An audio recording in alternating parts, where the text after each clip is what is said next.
Have you ever felt like you're drowning in a sea of sadness after losing a loved one?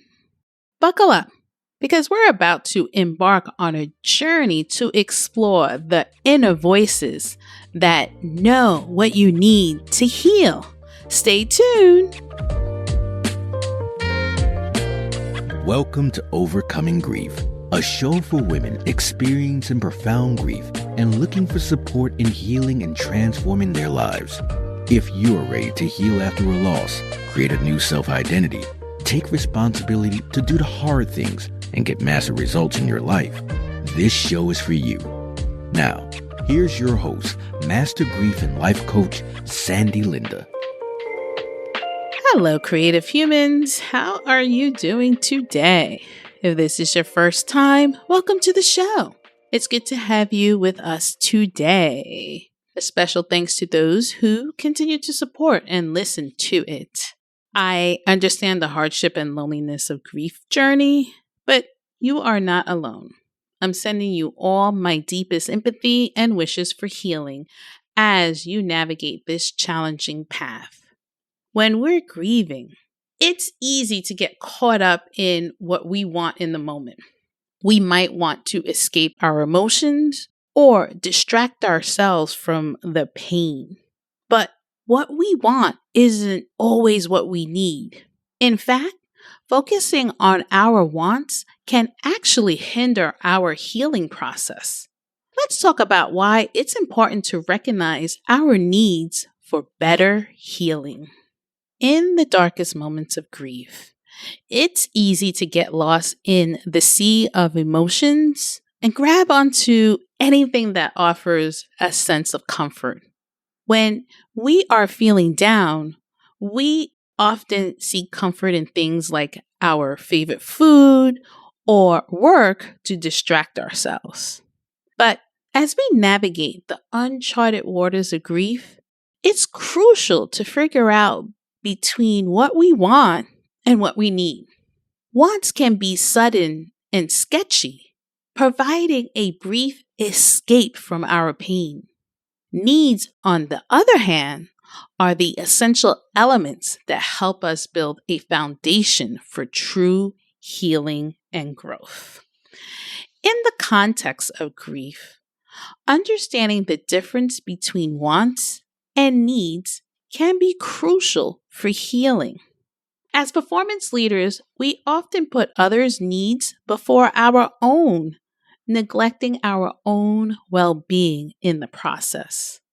When dealing with grief, it's important to focus on your own needs and take care of yourselves in a genuine and meaningful manner.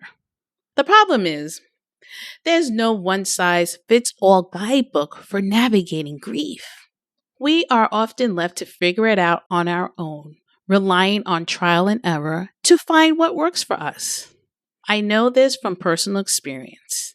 When I was thrown into the depths of grief, I thought that being around others would help me feel less alone. Despite the crowd, I still felt isolated and distant. That's when I realized I needed to find a better way to deal with my emotions and take care of myself. Through my journey, I've discovered compassionate strategies for identifying and addressing my needs, and I want to share them with you. I hope that by exploring the difference between wants and needs, we can work together to create a more sustainable and meaningful path forward, even during grief.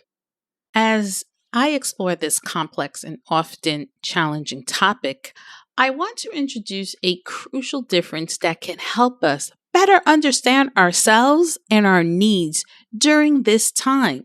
Wants versus needs. In times of grief, we often seek things that can provide relief from our pain or help us feel better.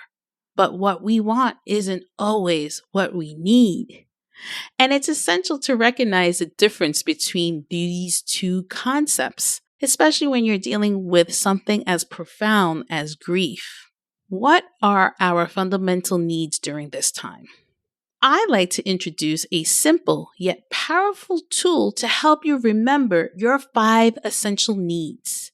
Take a look at your hand and let's assign each need to a finger. Now, please, you don't have to initial it on your fingertips. Because someone did that and I was like, no, you didn't have to, but I guess you could wash it off. Whatever works for you. But think of 5 basic needs you need to check in regularly. Identify them in advance. 5 needs in one hand. Assign them on your fingers. Your pinky fingers, whatever finger, but I'm going to start from there.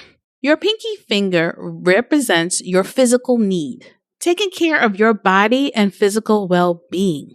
Your ring finger represents your emotional need, acknowledging and processing your emotions in a healthy way. Your middle finger represents your mental need, maintaining a clear and focused mind. Your pointy finger represent your relational need, nurturing connections with loved ones and community. And your thumb represents your spiritual need, finding meaning, purpose, and connection to something greater than yourself. These 5 needs are the foundation of our well-being during grief. By checking in with each of these needs regularly, we can ensure that we're taking care of ourselves in a holistic way. Now, let's know the difference between wants versus needs. Needs are the essential elements required for emotional, physical, and mental well-being, especially when facing grief. These are non-negotiables that help maintain a foundation for healing and moving forward. Needs provide long-term resilience and are often rooted in self-care, connection, and personal growth.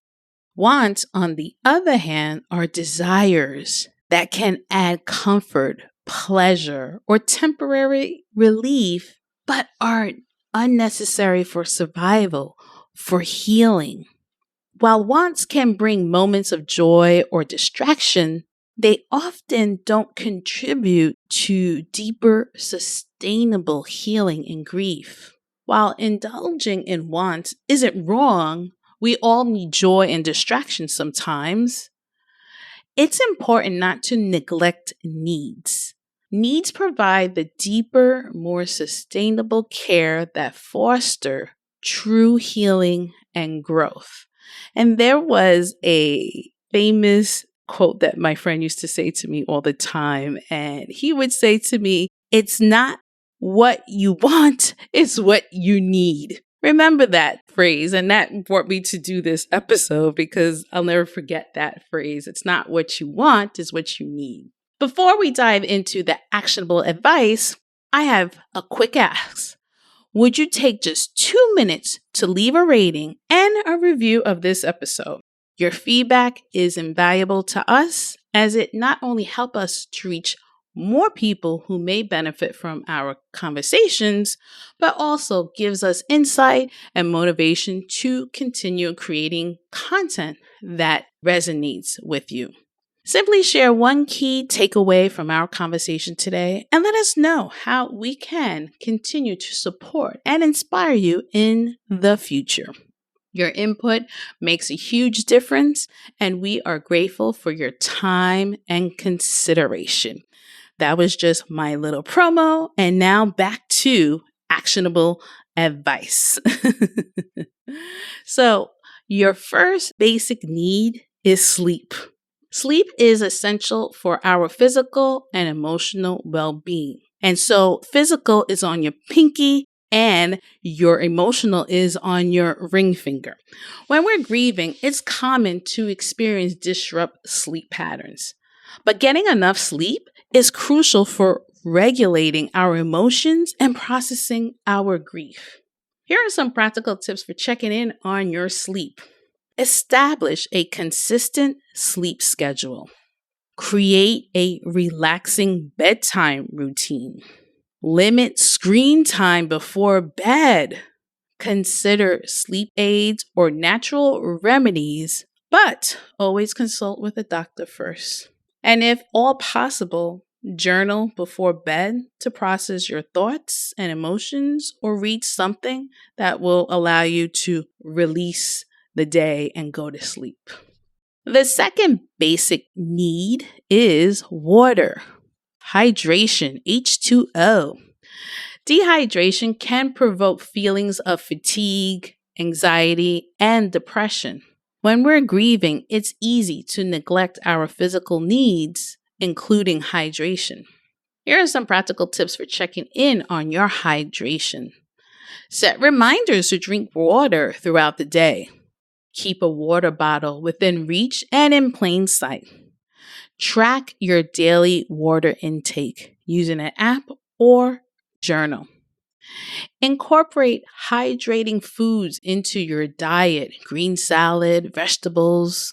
And another, experiment with infused water or herbal teas for variety. Like in the morning, I take warm lemon water tea. So good. The third basic need is exercise. Exercise can help us release emotions, reduce stress, and improve our mood. I consider this your physical, mental, and your emotional well-being. When you're grieving, it's common to feel like we don't have the energy to exercise. But even small amounts of physical activity can make a big difference. Start with small, achievable goals, like a 10-minute walk. Explore different types of exercise to find what feels good for you. Schedule movements into your daily routine. Consider joining a fitness class or group for social support. Use exercise as a form of self-care and stress relief. The fourth basic need is social connection, and that's on your pointy finger, relational. When we're grieving, it's common to feel isolated or disconnected from others. But social connection is essential for our emotional well-being.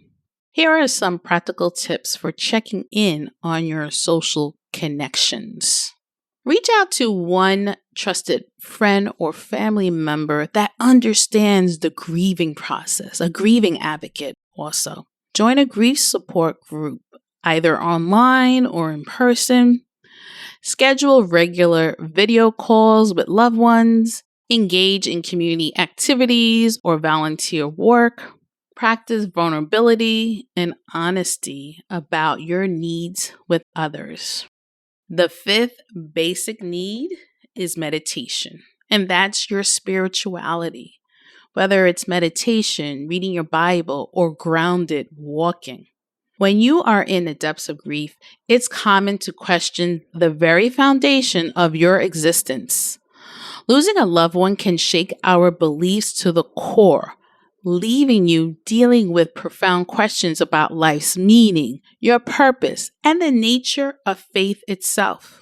This spiritual disruption is a natural part of the grieving process. And it's important to recognize that it's okay to question, to doubt, and to seek. For some, this might mean reconnecting with a higher power or religious practice, whatever it may be. For others, it could involve finding solace in nature, meditation, or thoughtful explorations. The key is to understand that spirituality is deeply personal and can take many forms. The goal isn't to uncover exact answers, but to develop a sense of connection, whether that's to something greater than us, the world, or your own inner wisdom. The connection can provide comfort, guidance, and a renewed sense of purpose as we navigate the challenging area of grief. Remember, your spiritual journey in grief is special to you. Your experience can be unique and change as time goes on, and that's okay. The most important thing is to remain open to the process and to be gentle with yourself as you explore this dimension of healing.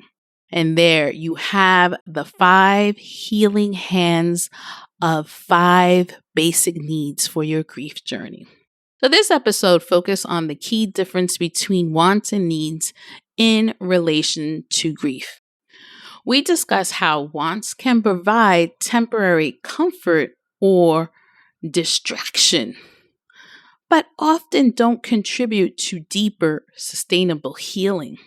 On the other hand, needs are the essential elements required for emotional, physical, and mental well-being and are non-negotiable for healing and moving forward. I also introduce a simple yet powerful tool to help remember the 5 essential needs: physical, emotional, mental, relational, and spiritual. Ask yourself every day, did you get sleep? Did you get hydration? Did you get exercise? Did you have your social connection? And did you have any meditation?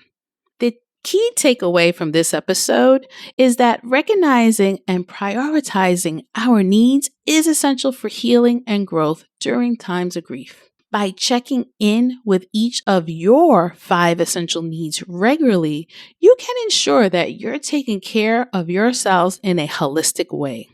Remember, it's okay to indulge in wants from time to time, but don't neglect your needs. Your needs provide the deeper, more sustainable care that fosters true healing and growth. What I want you to do today is take a few minutes to reflect on your current needs and wants. Ask yourself, what are my fundamental needs during this time? Am I prioritizing my needs or getting caught up in wants? Use the hand model to check in with each of your 5 essential needs and identify areas where you may need to adjust. By doing so, you will be taking a crucial steps towards healing and growth during this challenging time. If today's discussion helped you or gave you any insights, please share this episode with someone you know who might go through something similar. Each share brings support and understanding to our listener community. Thank you for joining me on this remarkable journey of healing and growth as we make changes and overcome grief together. Until next time, remember to grieve with grace, nurture your inner strength, and lead with courageous hearts. Take care of yourself and keep making gradual progress. Have a beautiful week. Catch you on the next one. Bye. Thanks for listening to today's episode of Overcoming Grief. If you're ready to move into a new, rewarding life experience and want more information about how to work with Sandy, visit www.sandylinda.com.